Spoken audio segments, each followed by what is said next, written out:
শাহরুখ খান এখন শুধু একজন অভিনেতা নন, তিনি বলিউডের জীবন্ত প্রতীক। 3 দশকেরও বেশি সময় ক্যারিয়ারের রোমান্টিক নায়ক থেকে ধূসর ও জটিল চরিত্রে সব ক্ষেত্রেই নিজেকে নতুনভাবে প্রমাণ করেছেন তিনি। তবে অভিনয়ের বাহিরেও তার আরেকটি শক্তিশালী পরিচয় রয়েছে।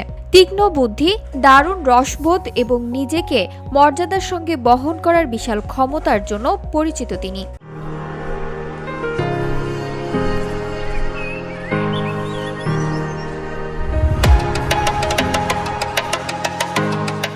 সম্প্রতি এক সাক্ষাৎকারে বলিউড ও রাজনীতি সম্পর্ক নিয়ে প্রশ্ন করা হলে শাহরুখ তার স্বভাব সুলভ রসিক ভঙ্গিতে একটি অভিজ্ঞতার কথা শেয়ার করেন। তিনি বলেন, এক প্রভাবশালী রাজনীতিবিদ তাকে একবার বলেছিলেন, রাজনীতিবিদ আর চলচ্চিত্র জগতের মানুষ প্রায় একই রকম, পার্থক্য শুধু এক জায়গায়। রাজনীতিবিদদের মতবিরোধ থাকলেও প্রকাশ্যে তারা একে অপরকে জড়িয়ে ধরেন, হাসি মুখে পাশাপাশি দাঁড়ান। আর চলচ্চিত্র জগতে ঠিক উল্টা, প্রকাশ্যে ঝগড়া বা মতবিরোধ দেখা গেলেও ব্যক্তিগতভাবে সম্পর্ক বেশ ভালো থাকে, কিন্তু সেটা থাকে গোপন। ভক্তরা মনে করে তারকারা বুঝি একে অন্যের জন্মের শত্রু, কিন্তু ভেতরে ভেতরে তারা গভীর সম্পর্কে থাকেন।